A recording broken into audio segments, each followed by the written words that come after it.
Mathematics में last time तक हम लोगों ने सीख लिया था कि अवकल समीकरण में किसी भी अवकल समीकरण की कोटि आप कैसे ज्ञात करेंगे और उसकी घात कैसे ज्ञात करेंगे। क्या आपको वो सारी बातें समझ में आ गई हैं अच्छे से? नहीं आई समझ में? ठीक है, तो आज हम लोग और आगे की एक्सरसाइज यानी कि 9.1 एक्सरसाइज सॉल्व भी कर ली थी हमने। आज हम एक्सरसाइज 9.2 का इंट्रोडक्शन करेंगे। 9.2 एक्सरसाइज जो है, इसको इंट्रोडक्शन में आपको जो चीज पढ़नी है वो ये पढ़ना है कि किसी भी अवकल समीकरण का व्यापक और विशिष्ट हल किसको कहा जाता है। किसी भी अवकल समीकरण को हल कैसे करेंगे हम ये नहीं सीख रहे हैं। देखिए मैं आपको बता दूं, किसी भी डिफरेंशियल इक्वेशन को सॉल्यूशन कैसे करना है ये हम नहीं सीखने जा रहे हैं। हम ये सीखने चल रहे हैं कि किसी भी अवकल समीकरण का व्यापक हल किसको बोला करेंगे और उसका विशिष्ट हल किसको बोलेंगे। व्यापक हल को अंग्रेजी में जनरल सॉल्यूशन कहा जाता है, जनरल सॉल्यूशन, और विशिष्ट हल को इंग्लिश में पार्टिकुलर सॉल्यूशन कहा जाता है। तो आज हम एक्सरसाइज 9.2 के इंट्रोडक्शन में डिफरेंशियल इक्वेशन को सॉल्व कैसे किया जाता है हम नहीं समझ रहे हैं, ये आप याद रखिएगा। उसको हल कैसे करना है हम ये थोड़ी समझ रहे हैं। हम आपको ये बता रहे हैं कि किसी भी डिफरेंशियल इक्वेशन का जनरल सॉल्यूशन यानी कि व्यापक हल क्या होता है और किसी भी डिफरेंशियल इक्वेशन का पर्टिकुलर सॉल्यूशन यानी कि उसका विशिष्ट हल किसको कहा जाता है। समझ आ रहा है? क्यों व्यापक हल बोलते हैं, क्यों विशिष्ट हल बोलते हैं, ये सारी चीजें हम लोग सीखेंगे। क्योंकि आपकी जो एक्सरसाइज 9.2 है ना, ये एक्सरसाइज बस इन्हीं दो बातों पर बेस्ड एक्सरसाइज है। एक्चुअली एग्जामिनेशन में अगर देखा जाए तो इससे क्वेश्चन बहुत कम ही पूछा जाता है, पर फिर भी हम क्यों पढ़ते हैं? हम इसलिए पढ़ते हैं क्योंकि अगर आप जनरल सॉल्यूशन और पर्टिकुलर सॉल्यूशंस डिफरेंशियल इक्वेशन के क्या होते हैं अगर आप नहीं समझते हैं तो इसके जो आगे की एक्सरसाइजेज हैं उनको अच्छे से समझने में आपको बहुत प्रॉब्लम आएगा। इसलिए ये जानते हुए कि इस एक्सरसाइज से एग्जामिनेशन में अधिकतर ऐसा देखा गया है कि क्वेश्चन नहीं पूछे जाते, ज्यादातर कम ही पूछे जाते हैं, बट फिर भी हम उसको पढ़ेंगे ताकि यहां से हम एक जिसको कहते हैं ना माहौल बना रहे हैं डिफरेंशियल इक्वेशन को असली तरीके से, उसको अच्छी तरीके से समझने का। तो अगर ये नहीं सीखेंगे हम तो आगे हमको प्रॉब्लम आएगा, आपको प्रॉब्लम आएगा मुझे बताने में और आपको समझने में। इसलिए ये चीज सीखना बहुत जरूरी है। तो देखते हैं क्या होता है। सबसे पहले तो एक चीज हम देखना चाहते हैं, जैसे यहां पर आप देख रहे होंगे लिखा है general and particular solution. Solutions यानी कि हल। किसी समीकरण का हल एक्चुअली होता क्या है। कोई भी इक्वेशन जैसे हमको दे दी जाएगी तो उसका हल किसको कहेंगे ये तो समझने की आवश्यकता है ना। पहले हम हल सीखें क्या चीज होता है, फिर हल में दो हल सीखेंगे, व्यापक हल और विशिष्ट हल। तो पहले हल ही पता चले होता क्या। मैं आपको बताता हूं कि सॉल्यूशन क्या होता है किसी इक्वेशन का। हम अभी डिफरेंशियल इक्वेशन नहीं ले रहे, जनरली कोई भी इक्वेशन आप ले लीजिए, कोई भी इक्वेशन। जैसे मैंने एक इक्वेशन ले लिया x² - 1 = 0, ये एक इक्वेशन ले लिया और मैंने आपको बोला कि ये एक समीकरण है। एक्चुअली ये एक द्विघात समीकरण है, क्वाड्रेटिक इक्वेशन है और इसके हम आपसे बोल रहे हैं हल बताओ या हल बताइए, जो भी आपको अच्छा लगे लिख सकते हैं।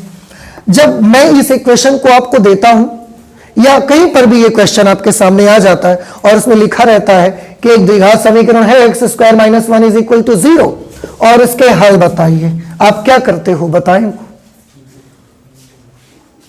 क्या करते हैं आप कुछ नहीं करते। मतलब ऐसा कोई क्वेश्चन आता है तो आप चुपचाप बैठे रहते हैं। फिर हाँ, आप करते ये हैं, इसको सॉल्व करते हैं और सॉल्व करके इससे x की वैल्यूज निकालते हैं और फिर वो वैल्यू बता देते हैं।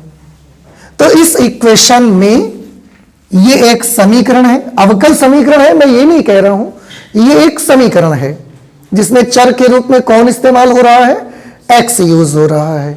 ठीक है ना। ऐसी किसी भी इक्वेशन का आपसे सॉल्यूशन पूछे जाने पर आप इसको फैक्टराइज करते हैं, जो भी आपका टेक्निक लगती है वो आप यूज करते हैं और उसके बाद सॉल्व करके आप x की वैल्यू बता देते हैं। तो हम यहां से अगर x की वैल्यू बताएंगे सॉल्व करके, x square is equal to 1, then x is equal to plus minus 1, ये x की वैल्यू हमारी आ जाती है और हम बहुत खुश हो जाते हैं कि हमने सॉल्यूशन कर दिया। तो हमने क्या बता दिया? तो कोई पूछता है कि इस समीकरण के हल बताइए, तो हम बताते हैं कि इस समीकरण के हल हैं +1 -1। तो आपने एक्चुअली किया क्या? आंसर है हमने एक्चुअली किया ये कि इस इक्वेशन का हल पूछे जाने पर हमने इस समीकरण को सॉल्व किया और सॉल्व करके x का मान निकाला और वो x का मान बता दिया। हमारी नजर में वही उस समीकरण का क्या है? हल है। हमारी नजर में क्या? एक्चुअली उस इक्वेशन का वही सॉल्यूशन है। समझ आ गया? अब ये तो रही इस नॉर्मल इस इक्वेशन की बात कि अगर ऐसी कोई भी समीकरण उसका हल आपको बताना है तो आप क्या करते हैं।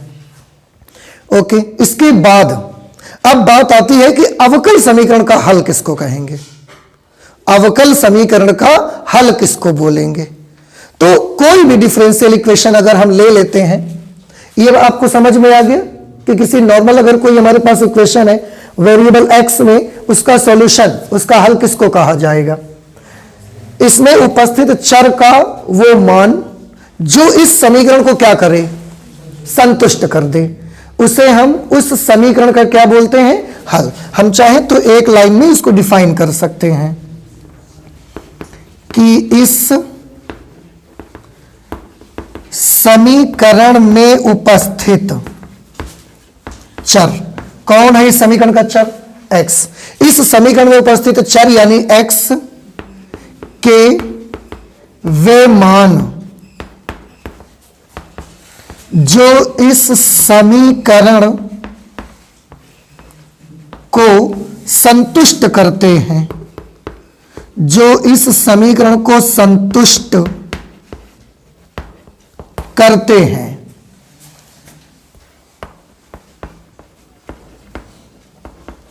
समीकरण के हल कहलाते हैं।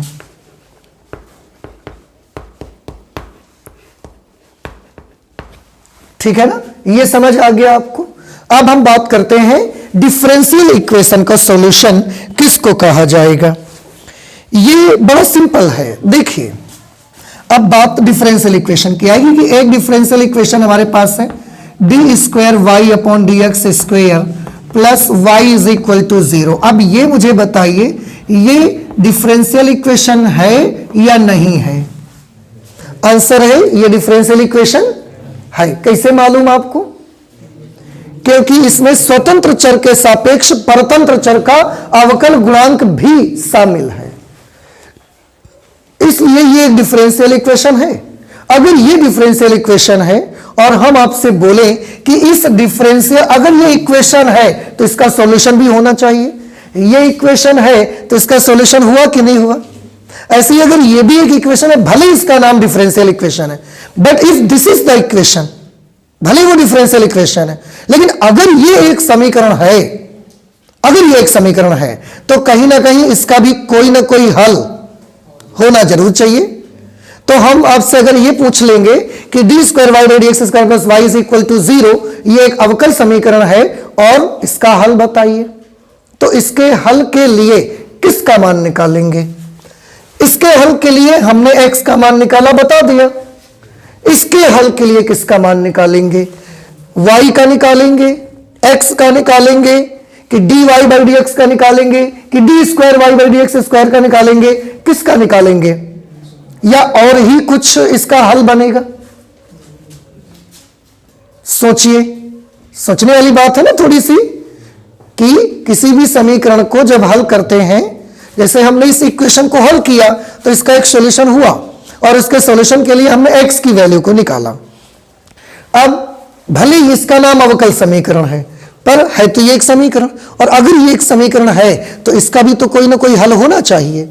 तो इसके हल के लिए हम किसका मान निकालेंगे? उसके लिए तो हमने x निकाल के बता दिया, तो ठीक है, मान भी गए हम सब लोग। इसके हल के लिए हम किसका बताएंगे?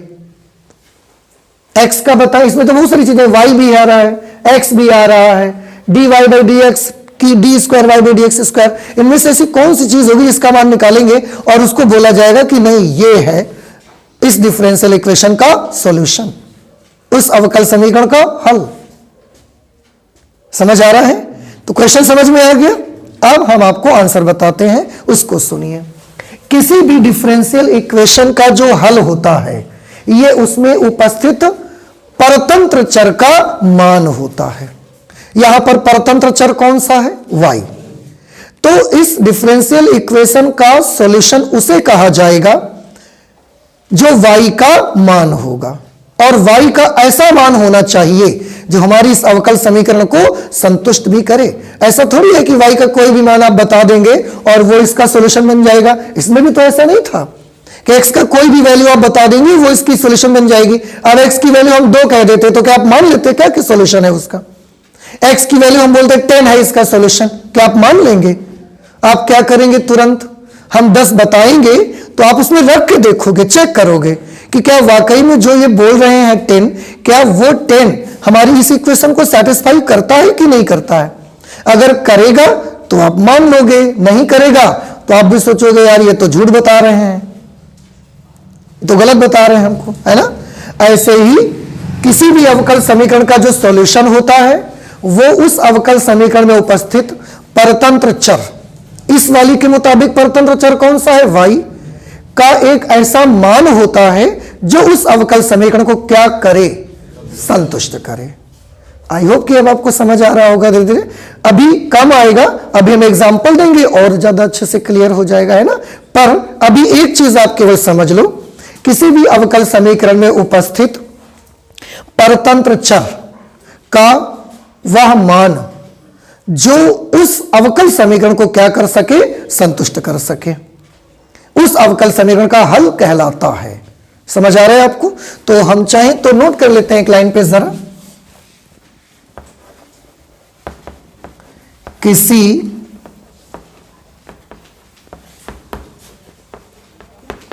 अवकल समीकरण का हल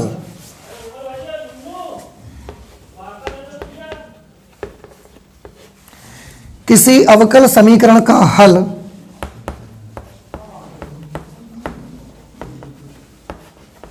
किसी अवकल समीकरण का हल उस अवकल समीकरण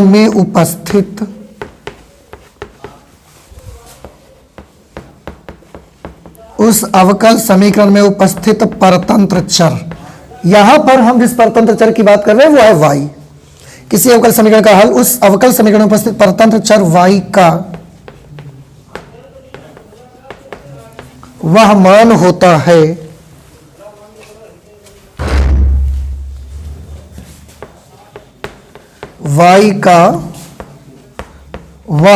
होता है जो उस अवकल समीकरण को पूर्णतया संतुष्ट करे, जो उस अवकल समीकरण को पूर्णतया संतुष्ट करे। अब बताइए आपको ये बात समझ में आ गई कि नहीं आ गई? ठीक, अब हम एक एग्जांपल देते हैं और उससे समझने की कोशिश करिए कि वाकई में क्या y का ऐसा कोई मान हो सकता है इसको संतुष्ट करे। कैसे? देख लीजिए, y की मैं एक वैल्यू आपको बताऊंगा, जैसे मैंने लिखा a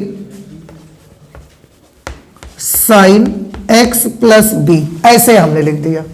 ये y का एक मान हमने लिख दिया। अब ये y का तो मान आ गया, पर हमको कैसे पता लगेगा कि y की ये वाली वैल्यू उसको सेटिस्फाई करेगी कि नहीं करेगी? उसके लिए क्या चाहिए? जैसे हम ये चेक करना होता है कि ये सेटिस्फाई करेगा कि नहीं करेगा x का कोई मान इसको, तो हम क्या करते हैं? उसमें वैल्यू लिखते हैं। तो y की वैल्यू हम लिखें इस पे, y की वैल्यू y का ये जो मान है ये यहां लिखना पड़ेगा। तो y का मान यहां तो आप लिख दोगे, पर यहां पर क्या लिखोगे? तो आंसर यहां पर हम उस y का सेकंड ऑर्डर डेरिवेटिव लिखेंगे। भाई d square Y by d square लिखा है कि नहीं लिखा है? देखो इसमें बहुत सारे पढ़ने में भी इसमें जो है ना थोड़ी सी भ्रांतियां हैं। लोग बोलते हैं, कोई बोलता है D square Y by D x square, कोई D two Y by D X two, कोई D squared Y by D X squared बोल सकता है। कोई प्रॉब्लम नहीं है, आपको जो अच्छा लगे, जो आपको लगे कि हमको अच्छा लग रहा है, सुविधा लग रही है बोलने में, आप वो बोलिए। तो d square Y by D x square y की जगह तो y का मान लिखेंगे, इसकी जगह पर क्या लिखेंगे, इसकी जगह पर हम y का सेकेंड ऑर्डर डेरिवेटिव निकाल के लिखेंगे, ठीक है ना। तो चलिए इसका सेकेंड ऑर्डर डेरिवेटिव, तो पहले फर्स्ट ऑर्डर डेरिवेटिव निकालिए। फर्स्ट ऑर्डर डेरिवेटिव अवकलज कीजिए इसका, ए तो ए, साइन का अवकलज क्या होगा, cos x प्लस बी, और फिर x प्लस बी का करने जाओगे तो 1 ही आ जाएगा। एक बार और कर दीजिए, अच्छा एक बार और कर देंगे, d square Y by D x square is equal to d square Y by D x square. अब बताइए इसकी वैल्यू कितनी आएगी, A cos x plus B का क्या होगा, minus sine x plus B, और फिर x प्लस बी का क्या आएगा, 1 हो जाएगा, ठीक है ना। अब तो सेकंड ऑर्डर डेरिवेटिव भी है y का और y की वैल्यू भी है। अब दोनों ही यहां लिख के देखो आप, इसकी जगह पर क्या लिखा जाएगा, इसकी जगह लिखा जाएगा minus A sine x plus B, plus y की जगह पर क्या लिखा जाएगा, A sine x plus B. यह है minus A sine x plus B, यह है A sine x plus B, दोनों सेम टर्म है, ये माइनस है ये प्लस है, कैंसिल होकर क्या बना लेगा, और संतुष्ट हो गया कि नहीं हो गया, समझ आ गया। इसका मतलब साफ है कि इस वाली अवकल समीकरण को संतुष्ट करने वाला y का मान क्या होगा, ए साइन एक्स प्लस बी। नहीं समझ में आई बात आपको, y की ये ऐसी वैल्यू है जो हमारी दी गई अवकल समीकरण को क्या कर रही है, संतुष्ट। तो हम क्या कह सकते हैं, हम कह सकते हैं कि ये जो है ये इस अवकल समीकरण का हल है।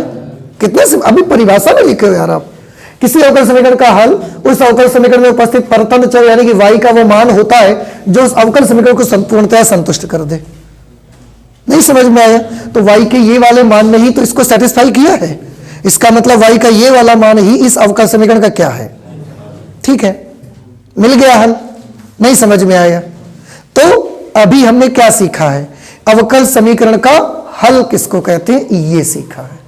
अब आपको भरोसा हो गया कि अवकल समीकरण का हल x का मान नहीं y का मान होता है।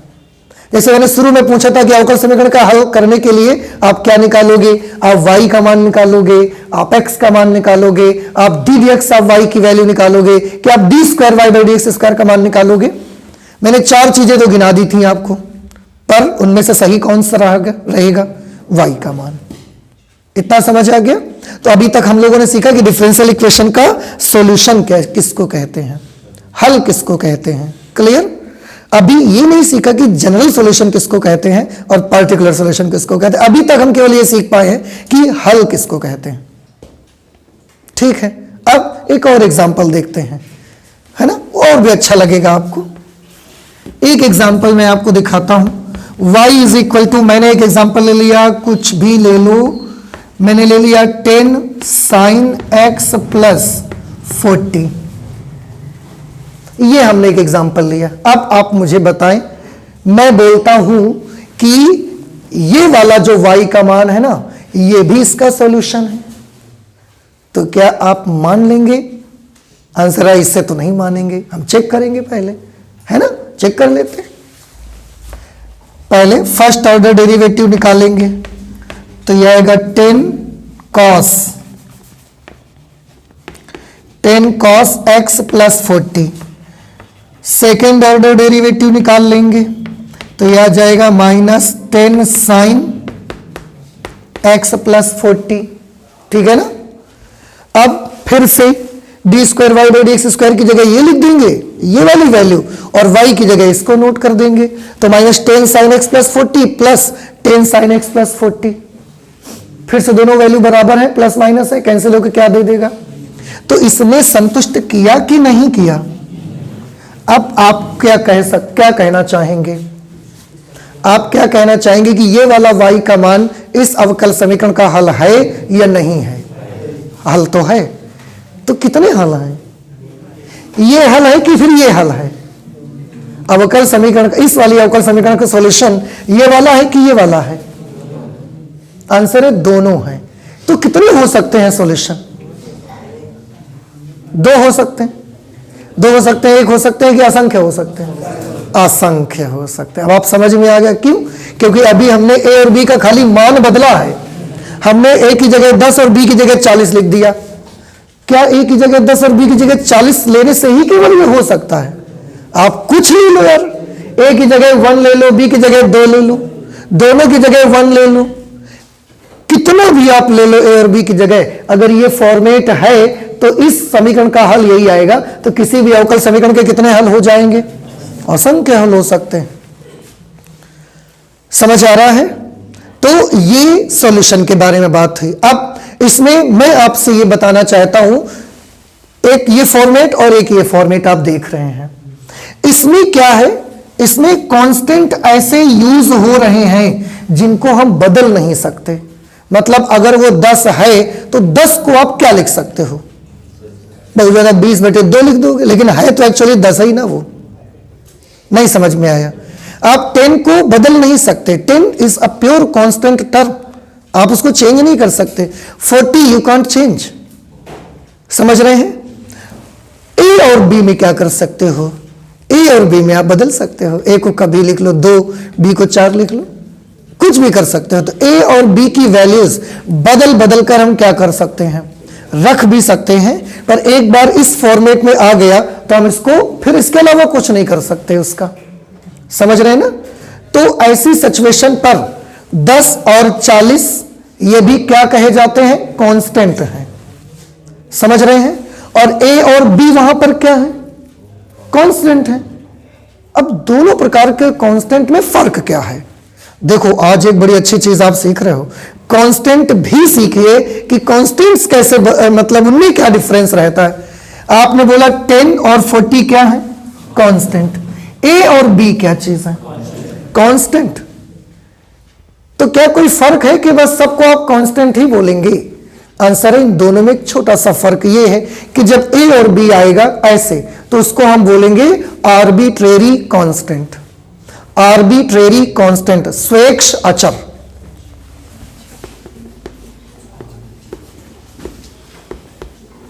ए व बी को क्या कहा जाएगा? स्वेच्छ अचर कहा जाएगा। अंग्रेजी में इसको बोला जाएगा आर्बिट्रेरी कांस्टेंट। क्यों आर्बिट्रेरी कांस्टेंट? क्योंकि ए और बी जब चाहे जो चाहे वैल्यू ले सकते हैं। ए की जगह आप जब चाहो, बी की जगह जब चाहो 2 4 लिख दो, 4 5 लिख दो, 10 40 लिख दो, 50 60 लिख दो, जो मर्जी लिख दो। तो ए और बी जब चाहे जितनी चाहे वैल्यू वो क्या कर सकते हैं? ले सकते हैं। पर एक बार कसम से 10 और 40 लिख दिया ना, फिर आप 10 की जगह क्या लिख सकते हो? आप कुछ भी करोगे। आप बोलोगे हम 10 की जगह लिखेंगे 100/10, 100/10 लिख के कुछ बदले पाओ का? बाद में भी तो 10 ही है वो।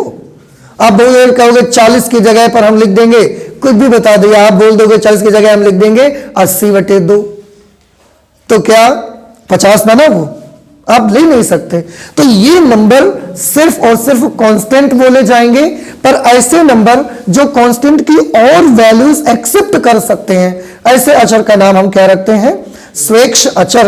अंग्रेजी में इन्हीं को बोला जाता है arbitrary constant. Now I hope कि आपको समझ में आ गया है। आ गया समझ में? ठीक। अब ये भी सॉल्यूशन है और ये भी सॉल्यूशन है। अब देखो, ये भी अवकल समीकरण का हल है, ये भी अवकल समीकरण का हल है। अब इसमें इन दोनों में से एक हल अवकल समीकरण का व्यापक हल है और दूसरा जिसको हम बोलेंगे विशिष्ट हल है। तो ये वाला जो है इसको हम बोलेंगे कि यह अवकल समीकरण का कौन सा हल है? व्यापक हल है। अंग्रेजी में क्या कहेंगे? General solution. जनरल क्यों?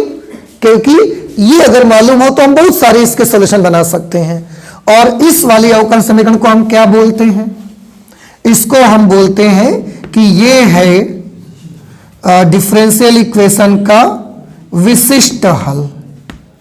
ये विशिष्ट हल है, पार्टिकुलर सॉल्यूशन।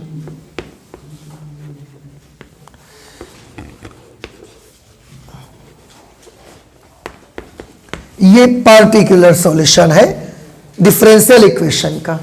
अब आपको समझ में आ गया कि जनरल सॉल्यूशन किसको कहा जाएगा और पार्टिकुलर सॉल्यूशन किसको कहा जाएगा। क्या पहचान पाया, बताइए जनरल सॉल्यूशन किसको बोलेंगे? किसी भी अवकल समीकरण में y का एक ऐसा मान जो उस अवकल समीकरण को संतुष्ट करे तथा उसमें स्वेच्छ अचरों का प्रयोग हुआ हो, स्वेच्छ अचर यूज किए गए हों, उसे हम उस अवकल समीकरण का व्यापक हल कहेंगे। नहीं समझ में आया?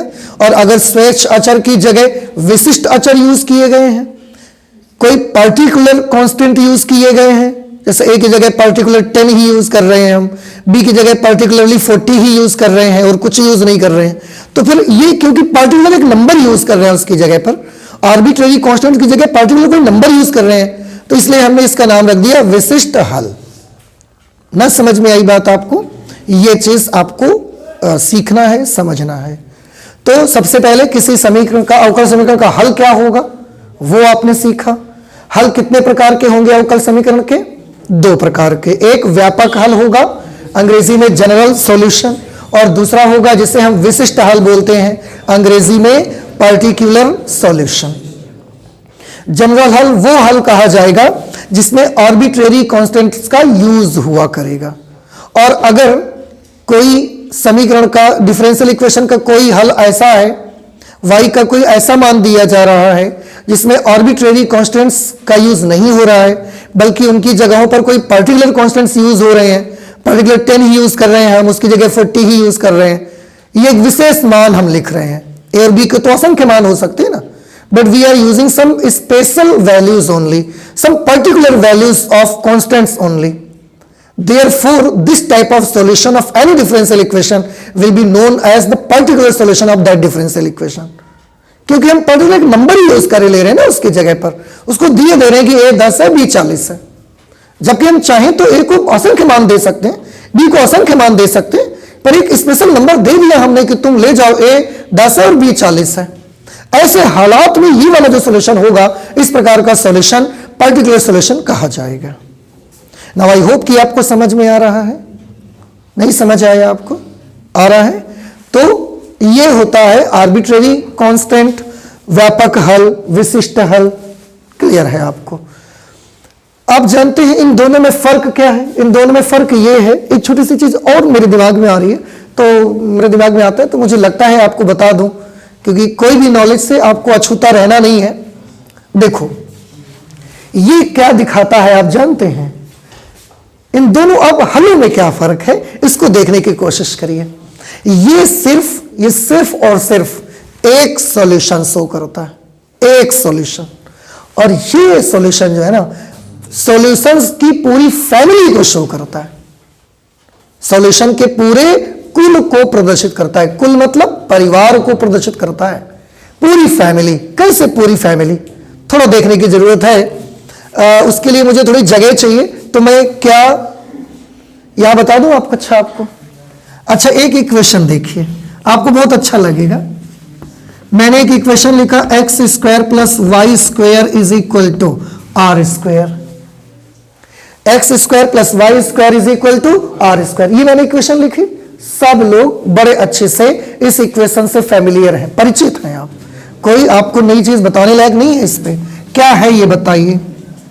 ये एक वृत्त की समीकरण है, और ये एक ऐसे वृत्त की समीकरण जिसका केंद्र मूल बिंदु पर है और त्रिज्या कितनी है? तो बताइए ये इस वाले वृत्त को रिप्रेजेंट करता है कि नहीं करता? ये इक्वेशन इस वाले सर्कल को रिप्रेजेंट कर रहा है कि नहीं कर रहा है? कैसे मालूम?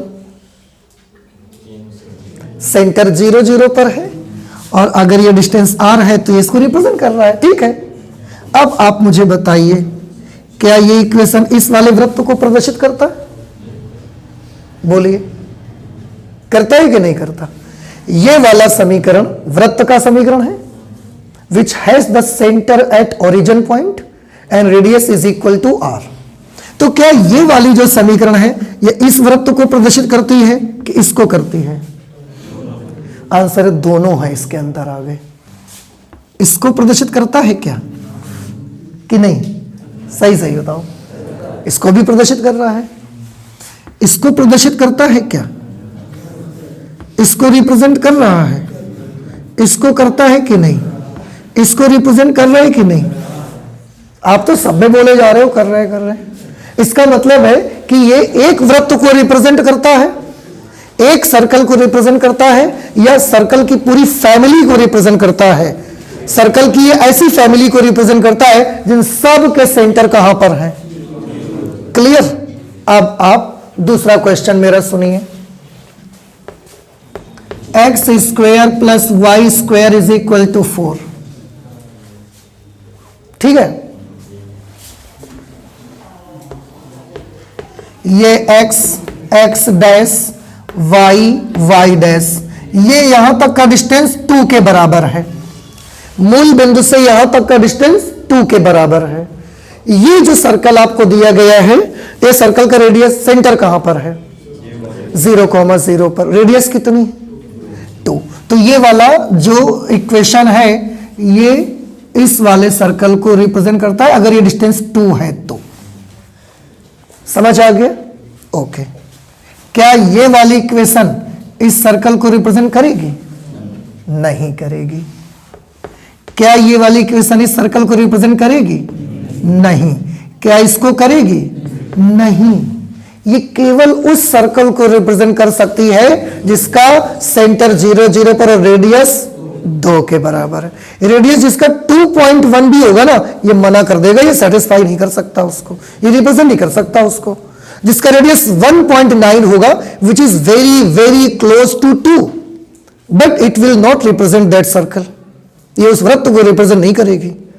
समझ रहे हैं? तो अगर ऐसा लिखा है सर्कल, तो आपने देखा कि खाली एक और सिर्फ एक सर्कल ही इससे प्रदर्शित हो सकता है। लेकिन अगर ऐसा लिखा है तो ऐसे वृत्तों का पूरा परिवार इसमें शामिल है जिन सब का केंद्र 0, 0 पर है। समझ आया? तो अब आप इनमें फर्क कहां था, क्या डिफरेंस था, दोनों इक्वेशंस को आप देखकर हमको समझने की जरूरत है।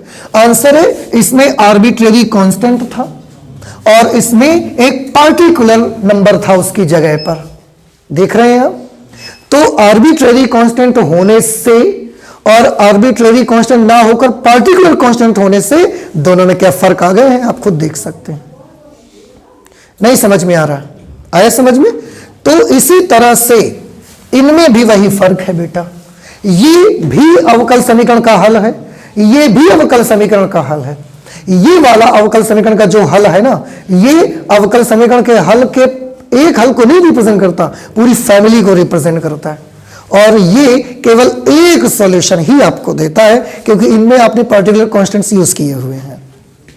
अब आप बताइए कि आपको कुछ समझ में आ रहा है मैं क्या समझाना चाहता हूं आपको? क्लियर हो रहा है ना? तो क्या होता है सॉल्यूशन? सॉल्यूशन में जनरल और पार्टिकुलर कैसे डिफरेंशिएट करेंगे आप, कैसे अलग करेंगे उन्हें, और दोनों में क्या फायदा है, किसमें क्या होता है, ये चीज आपको देखना है। एक और चीज मैं यहीं के यहीं आपको बता देना चाहता हूं क्योंकि जब सारा कुछ सामने लिखा है तो बता ही दिया जाए यार। क्या बता दिया जाए? आपसे क्वेश्चन पूछा जाएगा, इसका ऑर्डर बता सकते हैं इस डिफरेंशियल इक्वेशन का? कितने ऑर्डर की है ये? हाँ जी, सेकेंड ऑर्डर। हाईएस्ट इसमें सेकेंड ऑर्डर डेरिवेटिव यूज हो रहा है। तो इस अवकल समीकरण का कोटि क्या है? 2। घात से मतलब नहीं है, मैं कोटि की बात कर रहा हूं, केवल ऑर्डर। तो इस डिफरेंशियल इक्वेशन का ऑर्डर यानी कि कोटि है 2। इसका हल निकाला हमने, वो निकला। बात करो जनरल सॉल्यूशन की, पर्टिकुलर मत बात करिए, जनरल सॉल्यूशन। कितने आर्बिट्रेरी कांस्टेंट आ रहे हैं? 2 आ रहे हैं। अब चेक करो ए और बी, मतलब साफ है। एक और चीज आप दिमाग में बिठा लीजिए आज के बाद, क्या कि जिस अवकल समीकरण की कोटि अगर 2 है ना, कोटि अगर 2 है तो उसके सॉल्यूशन में 2 ही आर्बिट्रेरी कांस्टेंट आने चाहिए, एक नहीं चाहिए। तो जितने कोटि का अवकल समीकरण होगा उतने ही उसमें क्या आने चाहिए? उतने ही उसमें आर्बिट्रेरी कांस्टेंट आने चाहिए। ये बात बताने के लिए इतना सब कुछ बताया गया है आपको। और आपको लगेगा एक एग्जांपल बतावा हुआ है तो और बताओगे तब पता चलेगा। आप चाहे जितने कर लीजिएगा यही रहेगा। मैं बता रहा हूं, आपको भरोसा तो कर लेना चाहिए अब तक कि अगर 2 कोटि का second order derivative, second order differential equation है तो फिर उसका सॉल्यूशन जो आएगा उसमें कितने स्वेच्छ अचर मिलने चाहिए हमको? अगर 2 नहीं मिल रहे हैं इसका मतलब कहीं कुछ गड़बड़ी है। हम इसका उल्टा भी समझ सकते हैं, उल्टा भी समझ सकते हैं। क्या समझना चाहिए? बाई चांस आज हमने अवकल समीकरण दे करके हल पूछा है आपसे, कल को हम हल दे करके अवकल समीकरण आपसे बनाने को बोल सकते हैं कि ये लीजिए एक अवकल समीकरण का हल है, इसके अवकल समीकरण बनाइए। आप इसको देखोगे कितने आर्बिट्रेरी कांस्टेंट हैं। अब आपको समझ ही जाना चाहिए कि अगर किसी अवकल समीकरण के हल में 2 स्वेच्छ अचर हैं तो उस अवकल समीकरण का कोटि कितना आएगा? 2 आएगा, यानी कि 2 बार अवकलन करना ही पड़ेगा हमको उसका। समझ आ रही बात? दोनों तरफ से आप समझ लीजिए। सेकेंड ऑर्डर का अगर डिफरेंशियल इक्वेशन है तो उसके सॉल्यूशन में 2 आर्बिट्रेरी कांस्टेंट्स आएंगे ही आएंगे। दूसरी चीज, कभी जब इससे यह बनाने का मौका मिले आपको तो भी याद रखिएगा क्या कि अगर किसी अवकल समीकरण का हल में 2 स्वेच्छ अचर हैं तो उस अवकल समीकरण का कोटि कितना होना चाहिए? आंसर है उस अवकल समीकरण का कोटि 2 आना चाहिए। कोटि 2 होने का मतलब ज्यादा से ज्यादा कितनी बार अवकलन करना है आपको? 2 बार करना है। नहीं समझे बात आ रही है आपको? आ रहा है?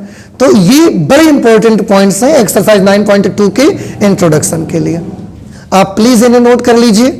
इसके बाद और छोटी छोटी चीजें हैं उनको देख लेते हैं, ठीक है? नोट करिए जल्दी से।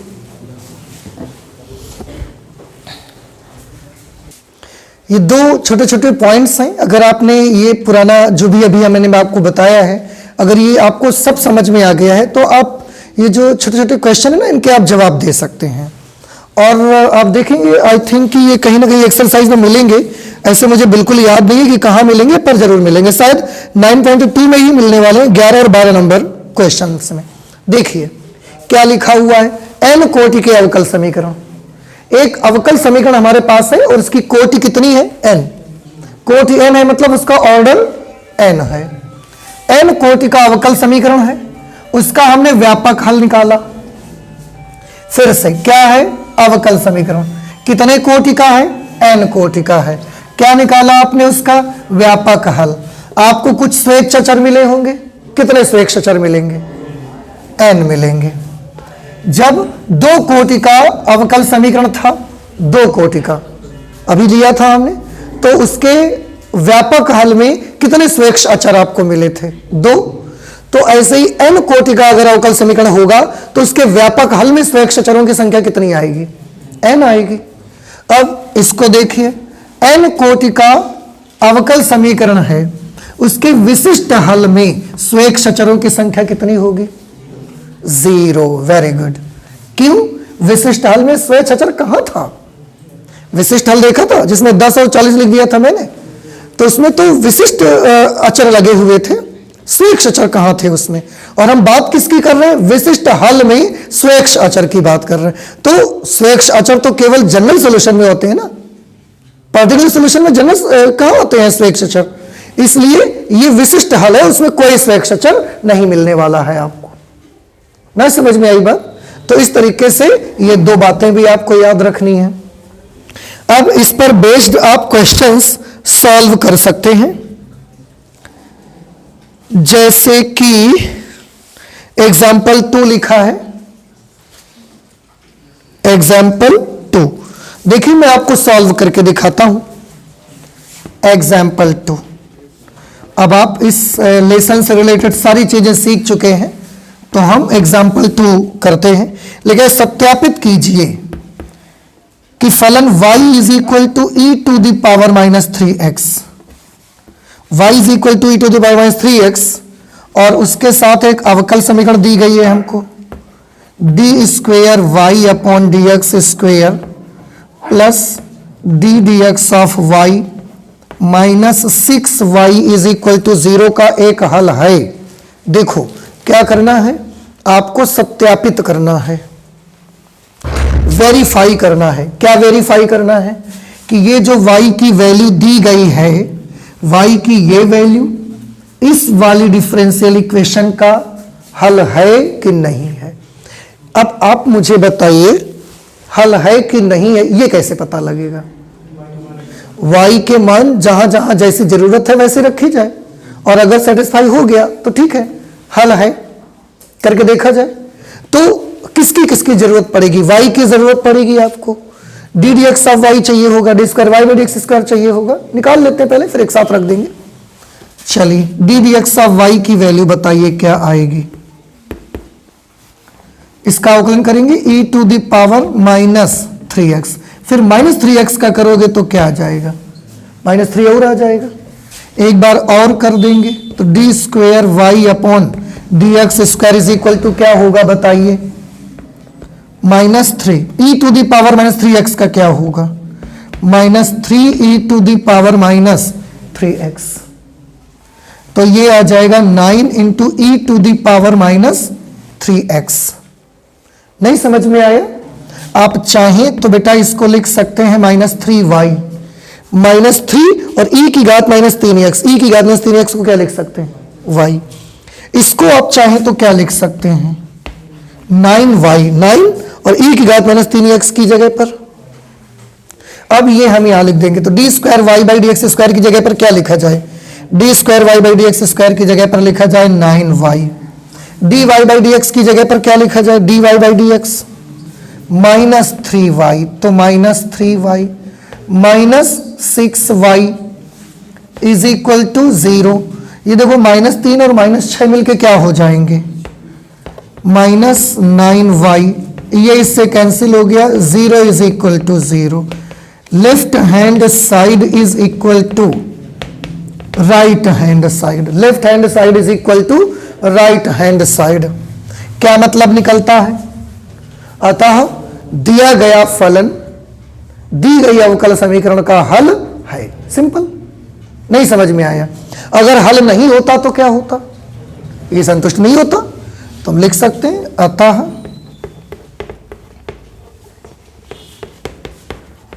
दिया गया फलन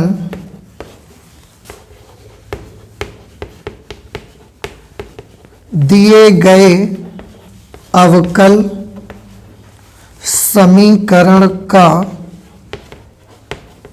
हल है। अब ये मुझे बताइए, ये हल तो बता दिया आपने, पर ये जनरल सॉल्यूशन है या ये पार्टिकुलर सॉल्यूशन है?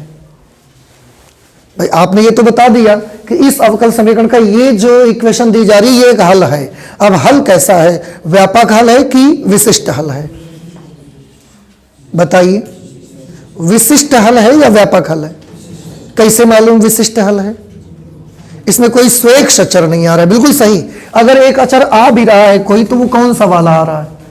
वो स्वेच्छ अचर नहीं है, ये पर्टिकुलर नंबर है इसकी जगह पर, तो ये पर्टिकुलर सॉल्यूशन है। हालांकि ये पूछा नहीं जा रहा है, पर क्योंकि पढ़ा है तो आप उसको बीच बीच में देखते रहिए, समझते रहिए, ताकि ये सारी चीजें आपके माइंड में अच्छे से फिट हो जाए। बिल्कुल। अब बताइए समझ आ रही है कि नहीं आ रहा है आपको? ठीक है, तो ये हमने क्या कर लिया? एग्जाम्पल 2। एग्जाम्पल 3 कर लेते हैं, ठीक है ना? नोट करिए जल्दी से इसको।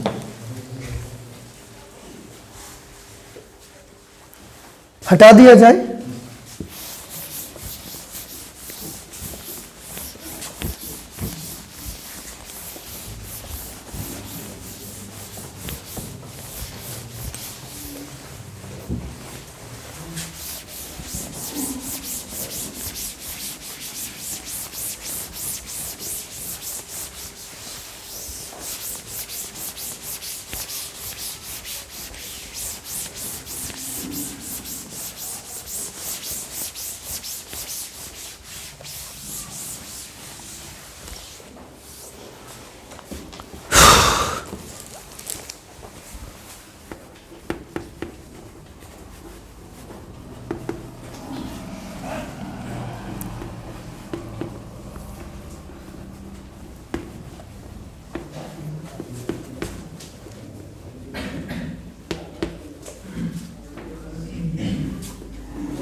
एग्जाम्पल नंबर 3 में है, सत्यापित कीजिए कि फलन y is equal to a cos x plus b sin x, जिसमें a and b belongs to the set of all real number, मतलब a और b आपके वास्तविक संख्याओं से बिलोंग करते हैं।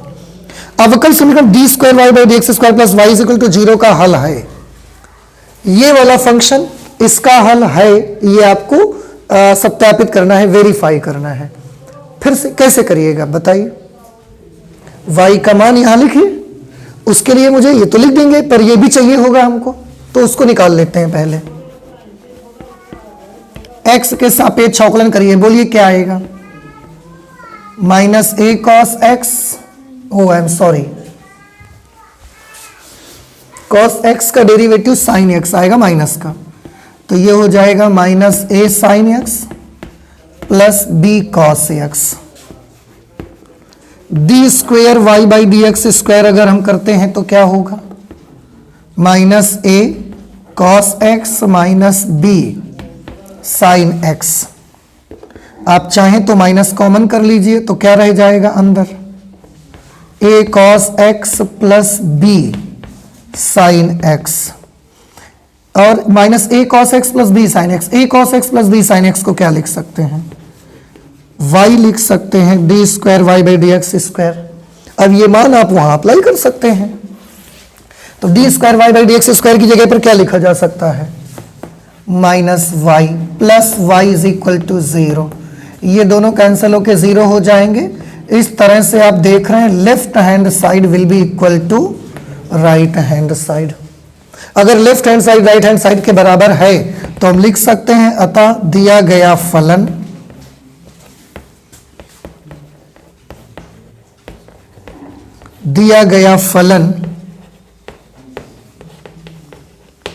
दिए गए अवकल समीकरण, दिया गया फलन दिए गए अवकल समीकरण का हल है। अच्छा, ये वाला जो हल है ये कैसा हल है, जनरल सॉल्यूशन है कि पार्टिकुलर सॉल्यूशन है, पार्टिकुलर सॉल्यूशन है। जनरल है, पार्टिकुलर क्यों होगा, इसमें तो आर्बिट्रेरी कांस्टेंट यूज हो रहे हैं ना, पार्टिकुलर कांस्टेंट कहाँ यूज हो रहे हैं, तो ये एक जनरल सॉल्यूशन है। समझ आ गया, आ गया पक्का। मुझे लगता है, मुझे तो लगा था आपको नहीं आएगा समझ में ये। आप जानते हो जब इसको मैंने सवाल लगाना शुरू किया था, मुझे शुरू में ही लगा कि मैं करके तो दिखाई दे रहा हूं, पता नहीं आप लोगों को आएगा भी कि नहीं आएगा, लेकिन आ गया पक्का।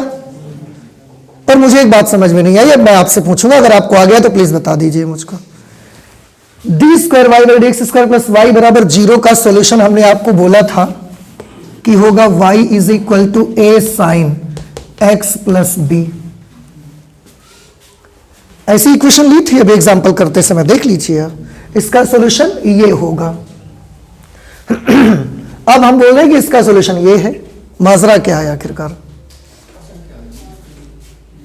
तो असंख्य में आप ए और बी के मान बदल सकते हैं ना, आप ए और बी की जगह मान बदलिए, लेकिन आप तो ए और बी में ही इसको भी लिख रहे हैं और बी में उसको भी लिख रहे हैं।